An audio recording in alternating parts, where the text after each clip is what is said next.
Here is the part 3 of diabetes mellitus, जिसमें management को discuss करना है। तो यहाँ पे जो मैनेजमेंट रहेगा, फर्स्टली आता है इंसुलिन थेरेपी।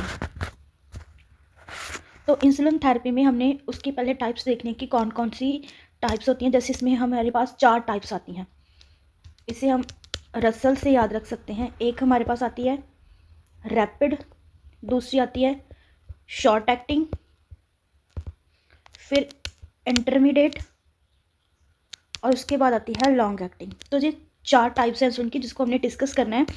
तो सबसे पहले जो आ रही है दैट इज़ रैपिड। देखो रैपिड में क्या है कि एक तो हमें ना इसको स्टार्ट करने से पहले 3 चीज़ें क्लियर करनी है, ऑनसेट, पीक और ड्यूरेशन। ऑनसेट क्या होती है? ऑनसेट का यहाँ पे मतलब है कि इंसुलिन है वो कब काम करना स्टार्ट करेगी। ठीक है, सपोज कि जैसे अभी इंसुलिन का इंजेक्शन लगा, तो इंसुलिन का इंजेक्शन लगने के बाद कितने टाइम बाद वो अपना काम करना स्टार्ट कर देगी। सपोज कि अभी उसको मैंने इंजेक्शन लगाया, तो 10 मिनट के बाद वो क्या है कि इंसुलिन उसकी बॉडी में काम करना स्टार्ट कर देगी। ठीक है, उसके बाद हमारे पास आता है पीक। पीक का मतलब है कि इंसुलिन कब उसका सबसे ज़्यादा इफेक्ट होगा, कब वो पूरी स्ट्रांगली क्या है जो काम करेगी, पावरफुल होगी उस टाइम पे। तो ये होगा कि 30 मिनट। ठीक है, जैसे पेशेंट ने सपोज कि उसको इंसुलिन का इंजेक्शन लगे और 30 मिनट हो चुके हैं, तो 30 मिनट से लेके 3 घंटे तक क्या है कि जो इंसुलिन है उसका पूरा वो पावरफुली अपना इफेक्ट क्या है कि छोड़ेगी। ड्यूरेशन का मतलब होता है कि कितने टाइम तक क्या है इंसुलिन वर्क करेगी। ठीक है, कितने टाइम के बाद जो है उसका क्या है कि वो काम करना अपना बंद कर सकती है। Duration is the total time insulin continues to lower blood sugar level.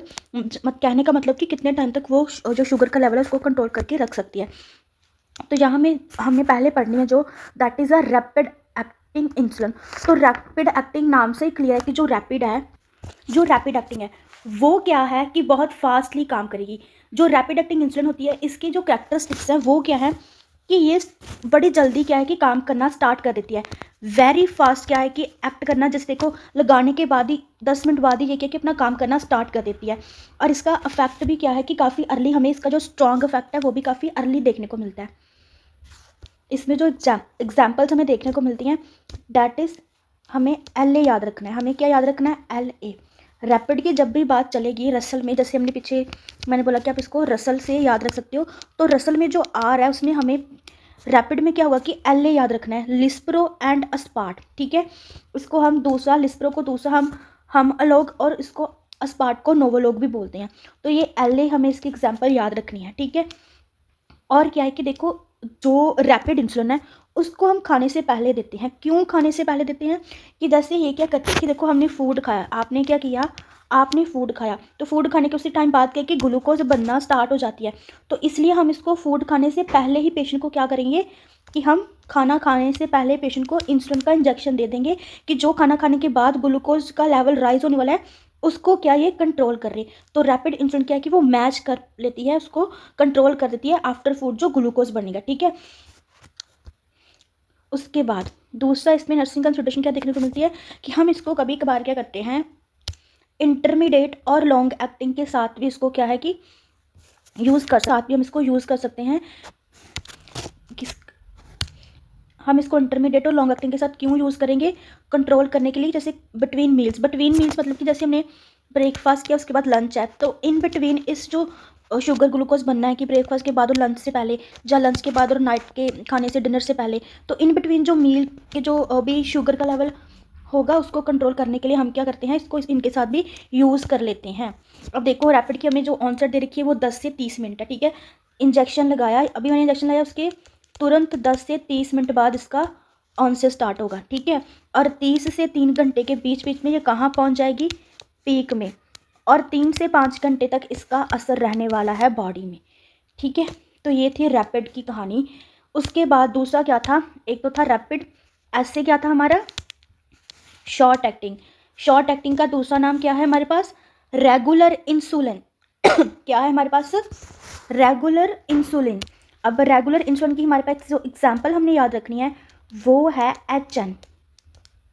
इसके साथ ये R जरूर याद रखना, क्योंकि देखो यहाँ पे भी क्या है, यहाँ पे भी हमने देखो शॉर्ट एक्टिंग में भी ह्यूमलिन और नोवलिन आ रही है, और यहाँ पे इंटरमीडिएट में भी ह्यूमलिन और नोवलिन आ रही है, लेकिन इसके पीछे N लग रहा है क्योंकि ये NPH, और इसके पीछे R, इसको हम रेगुलर भी बोलते हैं। ठीक है, तो इसके बारे में थोड़ा बात करना है। अब जो शॉर्ट एक्टिंग है वो क्या करती है, वो अपना काम थोड़ा स्लो स्टार्ट करती है, ठीक है। जो हमारी हमने रैपिड पढ़ी है, रैपिड से थोड़ा स्लो काम स्टार्ट करती है। जैसे पीछे पढ़ा ना कि रैपिड को देने के 10 मिनट बाद ही वो काम करना स्टार्ट कर देती है, लेकिन यहाँ पे देखो जो शॉर्ट एक्टिंग है वो 30 मिनट लेगी अपना एक्शन स्टार्ट करने में। जैसे मैंने अभी इंजेक्शन लगा दिया तो इसको 30 मिनट लगेंगे अपना काम शुरू करने के लिए, ठीक है। इसका क्या है कि जो स्टार्टिंग प्रोसेस है वो थोड़ा, अब इसमें हमें क्या रखना है कि एग्जाम्पल रखनी है HN याद, HN के साथ R भी याद रखना, ह्यूमलिन R और नोवलिन R।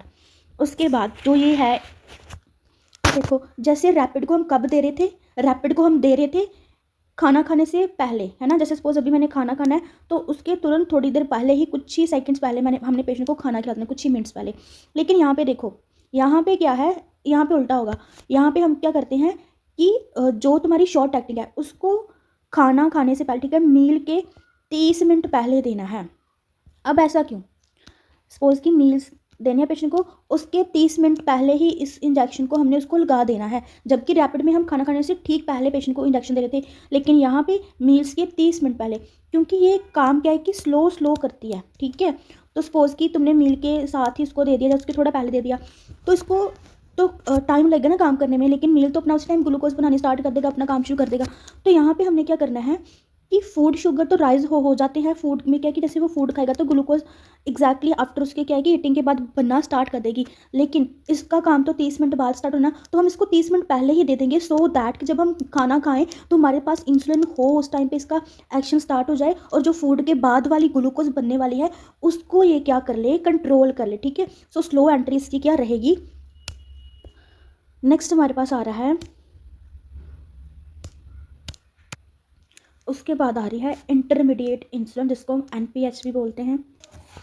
तो यहाँ पे हम इसको NPH का क्या मतलब है, NPH की जो फुल फॉर्म रहती है वो रहती है हमारे पास न्यूट्रल प्रोटम एंड हिस्टोन। तो यहाँ पे हम क्या करते हैं, इसकी जो एग्जांपल्स हैं वो हैं ह्यूमलिन N और नोवलिन N, ठीक है। ऑनसेट, ये अब देखो ये खाना खाने के, इसको क्या हम बोलते हैं कि ये अपना, सपोज कि हमने अभी इसको लगा दिया, अभी मैंने इंजेक्ट किया, लगाने के 2 से 4 घंटे के बाद अपना एक्शन स्टार्ट करने वाली है, और 4 से 12 घंटे पे पूरी पीक पे चली जाएगी, और लगभग 12 से 18 घंटे तक ये क्या है कि अपना जो काम है बॉडी में वो करेगी, ठीक है, एक्टिव रहेगी। अब यहाँ पे इसको क्या करते हैं, कैसे देते हैं, तो हम इसको बिटवीन मील्स और या फिर नाइट टाइम देते हैं। ये एक ओनली इंसुलिन है, ये इस पर this is the important point. यहाँ से एक वाइवा क्वेश्चन भी बनता है कि जो ये वाली इंसुलिन है मतलब कौन सी इंसुलिन है जिसको हम किसी दूसरी इंसुलिन के साथ मिक्स कर सकते हैं, कौन सी दूसरी इंसुलिन के साथ, तो यही एकमात्र है ओनली इंसुलिन जिसको हम मिक्स कर सकते हैं शॉर्ट एक्टिंग इंसुलिन के साथ, ठीक है, इसी को मिक्स कर सकते हैं। अब यहाँ पे क्या है कि अब देखो इसको इन बिटवीन मील्स देते हैं हम या फिर नाइट टाइम पे। तो इन बिटवीन मील्स मतलब जैसे सपोज ब्रेकफास्ट और लंच के इन बिटवीन दिया, ठीक है, या फिर लंच और डिनर के इन बिटवीन दिया, ठीक है। अब ऐसा क्यों है कि देखो जैसे हम मील्स से पहले तो दे देते हैं रैपिड को, है ना, या फिर मील्स के 30 मिनट पहले दे देते हैं कि खाना खाने के बाद इंसुलिन ना इंक्रीज़ हो। लेकिन खाना खाने के इन बिटवीन भी, जैसे हमने खाना खाया और उसके बाद फिर से खाना खाना, उसके इन बिटवीन भी तो कहीं ना कहीं ग्लूकोज के इंक्रीज़ होने का रिस्क रहता है, तो ये उसके लिए, ठीक है। और दूसरा नाइट टाइम पे जो हाइपरग्लाइसीमिया है उसको कंट्रोल करने के लिए हम इसको यूज़ करते हैं। यही एकमात्र इंसुलिन है जिसको हम शॉर्ट के साथ क्या कर सकते हैं, मिक्स कर सकते हैं, ठीक है। चलो नेक्स्ट देखते हैं कौन सी है हमारे पास, लॉन्ग एक्टिंग, ठीक है। तो हमारा रसल यहीं पे पूरा होता है, L आ गया हमारा लॉन्ग एक्टिंग। इसमें हमें 2L याद रखनी है, ठीक है, 2L एक लेंटस और एक लेविमिर, ये 2 एग्जाम्पल इसकी हमें याद रखनी है, ठीक है।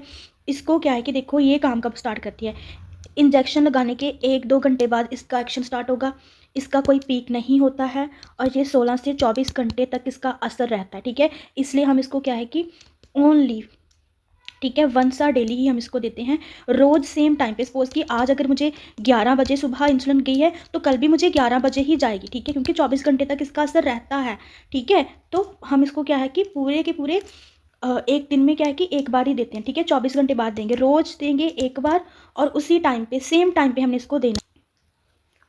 अब देखिए यहाँ पे कुछ पॉइंट्स हैं जो हमें हमेशा याद रखनी चाहिए जब भी हमने इंसुलिन देनी है, ठीक है। तो सबसे पहले रोटेट इंजेक्शन साइट किसके लिए रोटेट करनी है? टू प्रिवेंट लिपो हाइपरट्रोफी, ठीक है। तो सपोज कि ये पेशेंट का अबडमन है, ठीक है।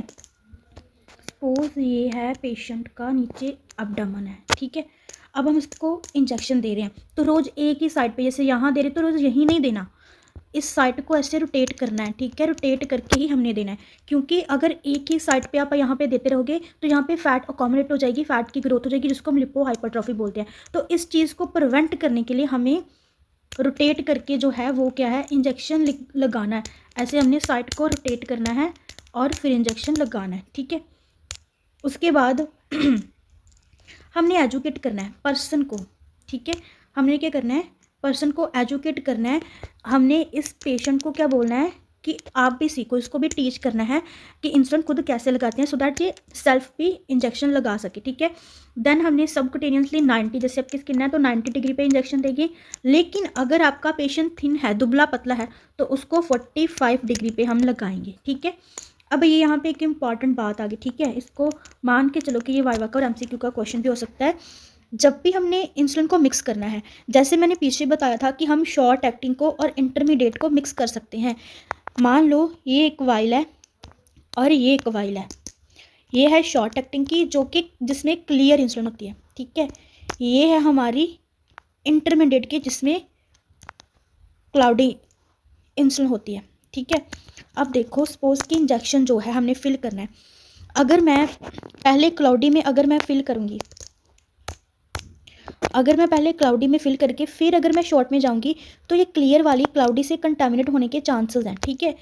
इसको प्रिवेंट करने के लिए कि ये क्लियर वाली कंटामिनेट ना हो, हम पहले क्या है कि इंजेक्शन को किससे, पहले हम शॉर्ट एक्टिंग को में से इंजेक्शन फिल करेंगे, उसके बाद हम क्लाउडी इंटरमीडिएट्स जो क्लाउडी है उसमें से इंजेक्शन फिल करेंगे, सो दैट कि जो शॉर्ट एक्टिंग क्लियर वाली है उससे फर्स्ट करेंगे, उसके बाद जो ये इंटरमीडिएट है उसमें से करेंगे। यहाँ पे इंटरमीडिएट है, लॉन्ग एक्टिंग नहीं है, सो दैट कि जो शॉर्ट एक्टिंग की वाइल है वो कंटामिनेट ना हो जाए क्लाउडी से, ठीक है। तो ये इसका रैशनल रहता है। अब यहाँ पे क्या है कि जब इंसुलिन दे रहे हैं तो पेशेंट को कहीं ना कहीं इंसुलिन इंजेक्शन के बाद हाइपोग्लाइसीमिया के चांसेस रहेंगे, तो पेशेंट को इन साइंस के बारे में अवेयर करना है कि जब भी आए तो बता दो डॉक्टर को। नेक्स्ट जो पॉइंट याद रखना है, avoid excessive insulin, exercise, alcohol on empty stomach, ठीक है। तो पेशेंट को ये सब अवॉइड करने को बोलना है, ठीक है। उसके बाद keep handy red label absorbable carbohydrate, जैसे कि fruit juice, regular soft drink, glucose tablet और हनी वगैरह, ठीक है। ये सब हम हाइपोग्लाइसीमिया को प्रिवेंट करने के लिए करते हैं कि हमारे पास होनी चाहिए अगर एकदम से पेशेंट को इंसुलिन के बाद हाइपोग्लाइसीमिया होता है। अब देखिए यहाँ पे एक लाइन है कि अगर आपका पेशेंट ही अनकॉन्शियस है तो उसका हाइपोग्लाइसीमिया इंसुलिन इंजेक्शन के बाद आप कैसे प्रिवेंट करोगे, ठीक है। मैंने इस पेशेंट को क्या किया, इंसुलिन का इंजेक्शन लगा दिया। अब अगर इसको इंसुलिन इंजेक्शन लगाने के बाद हाइपोग्लाइसीमिया ग्लूकोज का लेवल एकदम से अगर डिक्रीज़ हो गया तो क्या करेंगे, इसको तो कैंटी शुगर कार्बोहाइड्रेट्स नहीं दे पाएंगे क्योंकि ये तो अनकॉन्शियस है। दूसरा, ये अगर पेशेंट स्वेलो नहीं कर पाता तो उसमें हम क्या करेंगे, हम इसको सबकुटेनियस ग्लूकागोन का इंजेक्शन या फिर वो आईएम भी दे सकते हैं। अगर आईवी एक्सेस अवेलेबल है, पेशेंट को आईवी इंजेक्शन जा रहा है, आईवी सेट लगा हुआ है, तो उसमें हम 50% डेक्सट्रोज आईवी भी दे सकते हैं। तो ऐसे उसका हम क्या है कि हाइपोग्लाइसीमिया मैनेज कर लेंगे, ठीक है। तो ये कुछ इंपॉर्टेंट पॉइंट हैं जो हमें जब भी इंसुलिन देनी है हमें पता होने चाहिए और हमें इसको क्या है कि इम्प्लीमेंट करना चाहिए। नेक्स्ट हमारे पास है कॉम्प्लिकेशन ऑफ इंसुलिन।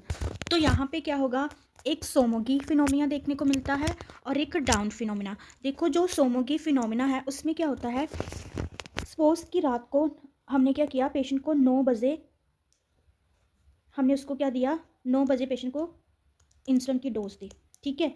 और जब बजे 2-3, ठीक है, सुबह के 2-3 बजे, तो एकदम से इंसुलिन की वजह से पेशेंट को क्या हो गया, हाइपोग्लाइसीमिया, ठीक है। और यहाँ पे फिर क्या हुआ, यहाँ पे सस्पेंस क्या हुआ, यहाँ पे बॉडी जो है उसने क्या रिलीज़ करना स्टार्ट कर दिए, कॉन्ट्रा रेगुलेटरी हार्मोन, जैसे कि ग्लूकागोन, कोर्टिसोल, ग्रोथ हार्मोन। क्योंकि बॉडी को क्या लगा कि हाइपोग्लाइसीमिया हो गया, ग्लूकोज का लेवल कम हो गया, तो उसने ये वाले हार्मोन्स को रिलीज़ करना स्टार्ट कर दिया। और इन हार्मोन्स ने क्या किया कि सुबह के 7 बजे तक क्या किया, फिर से हाइपरग्लाइसीमिया करा दिया पेशेंट को, फिर से क्या करा दिया, हाइपरग्लाइसीमिया करा दिया। तो ये इसकी स्टोरी रहती है, ठीक है। तो अब इसमें हम कैसे इसको मैनेज कैसे करेंगे, अगर ये वाली कॉम्प्लिकेशन का हम फेस कर रहे हैं पेशेंट, तो हम क्या करेंगे कि जब शाम को क्या है कि इवनिंग में इसको डोज जानी है इस टाइम पे, तो डोज़ को कम कर दो, ठीक है। डॉक्टर से प्रिस्क्राइब करके डॉक्टर से पूछ के उसकी जो इंसुलिन की डोज़ है उसको क्या है कि कम कर देंगे। दूसरा, उसको साथ में कुछ मील्स वगैरह स्नैक्स देंगे बिफोर बेड टाइम, कि उसको कुछ फूड या फिर स्नैक्स खाने को देंगे, जो कि ये रात को जाके जो हाइपोग्लाइसीमिया होता है उसको प्रिवेंट करने में हेल्प करेगा, जिसकी वजह से क्या है कि काउंटर रेगुलेटरी हार्मोन्स नहीं रिलीज होंगे और सुबह में हमें हाइपरग्लाइसीमिया देखने को नहीं मिलेगा, ठीक है। दूसरा, डाउन फिनोमिना। तो यहाँ पे क्या है, कैसे हाइपरग्लाइसीमिया होगा, तो यहाँ पे सपोज कि रात को हमने इंसुलिन तो दे दी, ठीक है। रात को इसमें क्या होगा कि इंसुलिन दी है पेशेंट को, बट जहाँ पे क्या होता है कि एक नॉर्मल बॉडी का जो रिदम चलता है, ठीक है, जब सुबह होने वाली होगी तो बॉडी का जो नॉर्मल मैकेनिज्म है, ठीक है, उसके अकॉर्डिंग वो क्या है कि वो कुछ कॉन्ट्रा रेगुलेटरी हार्मोन रिलीज करती है, जिसमें ग्रोथ हार्मोन, कॉर्टिसोल वगैरह आते हैं, ठीक है।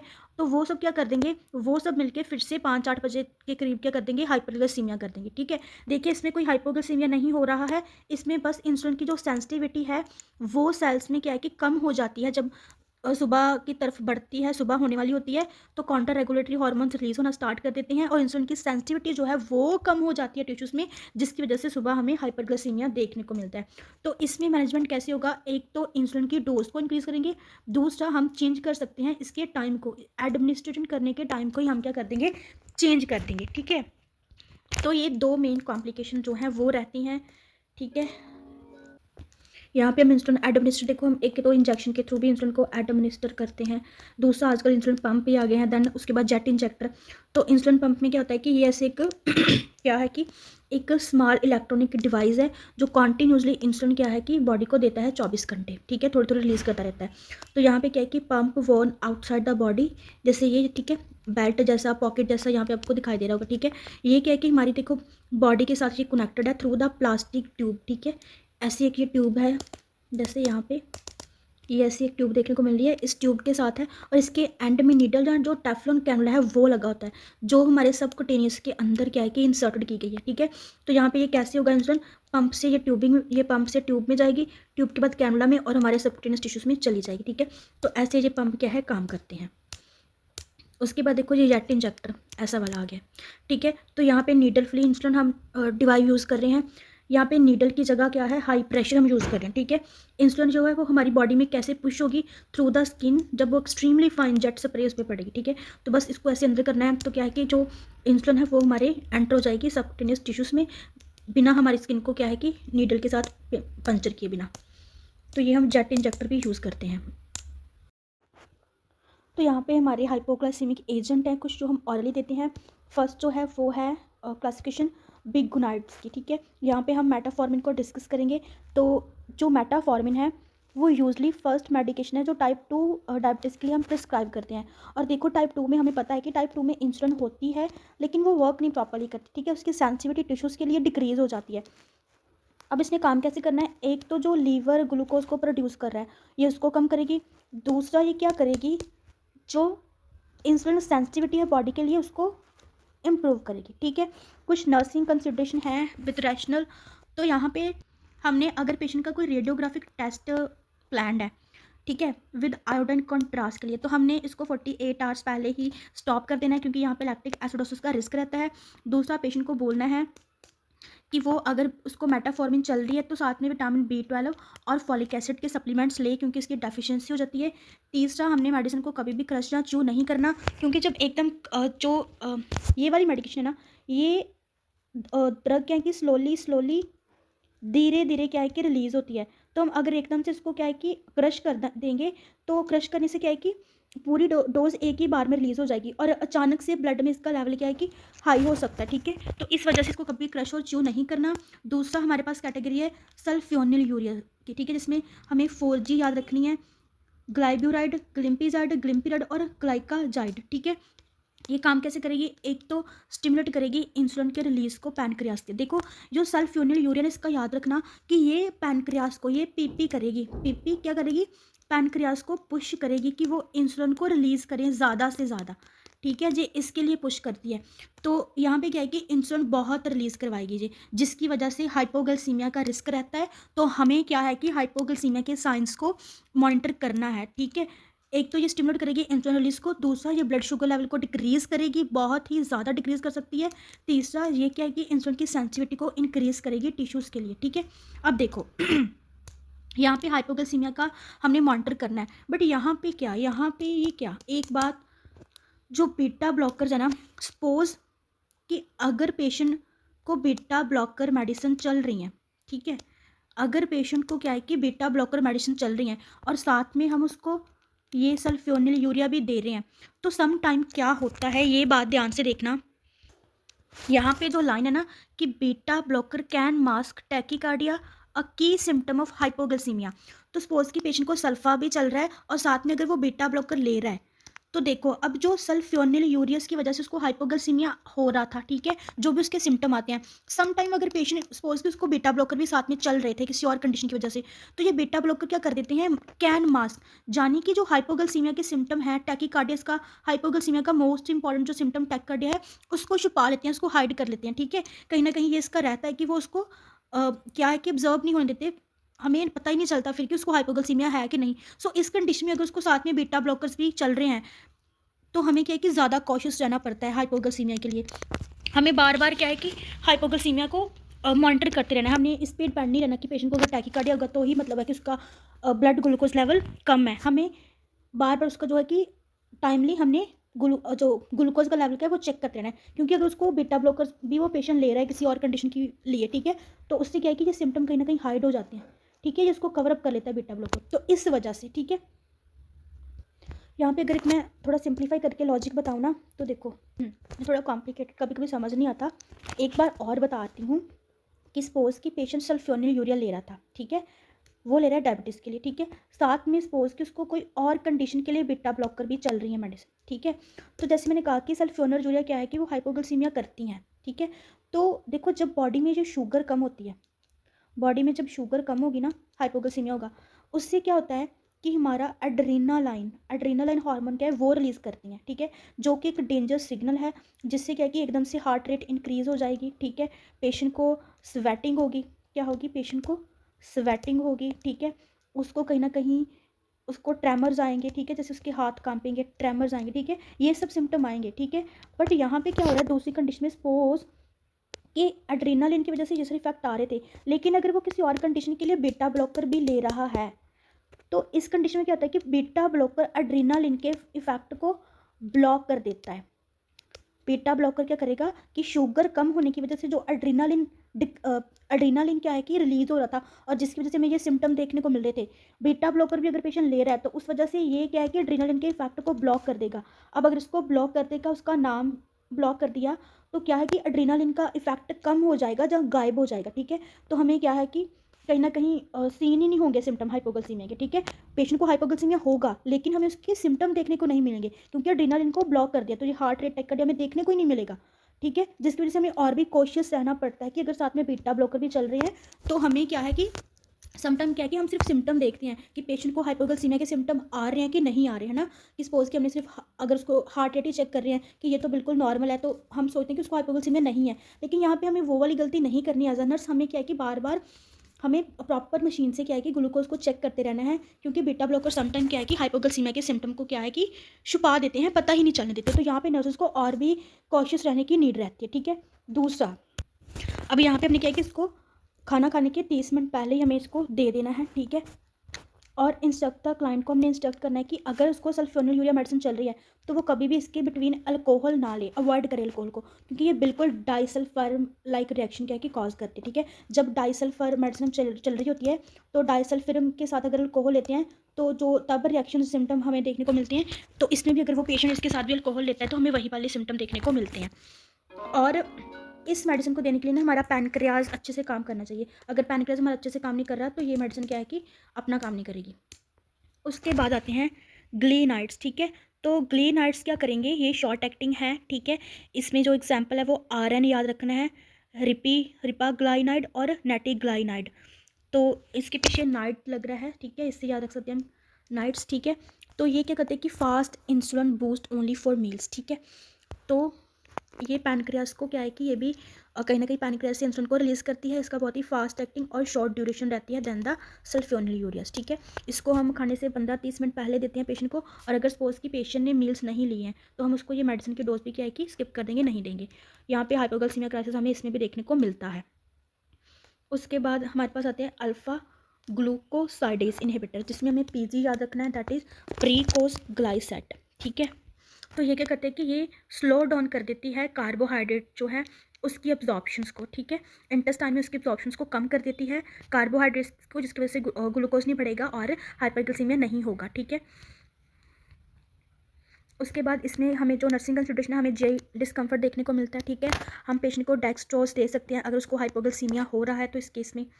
उसके बाद जो हमें हमारे पास लास्ट आ रहे हुए है थियोजोलिडिनाइडियोन्स, जिसकी एग्जांपल है एक्टोस, ठीक है। तो एक्टोस क्या करेगी, जो रिड्यूस कर देगी ग्लूकोज की प्रोडक्शन को बाय द लीवर और इसकी सेंसिटिविटी को इंक्रीज़ कर देगी टिश्यूज़ के लिए। यहाँ पे हमें एलडीएल और ट्राइग्लिसराइड लेवल का जो है उसका लेवल हमें मॉनिटर करना है, और पेशेंट का जो फ्लूइड रिटेंशन हार्ट फेलियर के जहाँ पे क्या है कि हमें रिस्क रहता है तो वो हमें मॉनिटर करना है, ठीक है। सो ये कुछ ऑरल हाइपोग्लाइसीमिक एजेंट्स थे डायबिटीज़ मेलिटस में जो हम यूज़ करते हैं। सो आगे क्या है कि हम इंसुलिन और मेडिसिन के अलावा पेशेंट को क्या है कि हमने बोलना है कि वो एक्सरसाइजेस और डाइट को भी अपने को मैनेज करे, जिससे क्या है कि उसकी जो एक कंडीशन है वो रिजॉल्व हो सकती है। अब इसकी जो कॉम्प्लिकेशंस हैं वो हम पार्ट 4 में कवर करेंगे, जो कि बहुत इंपॉर्टेंट होती हैं कॉम्प्लिकेशन भी। So thanks for watching this.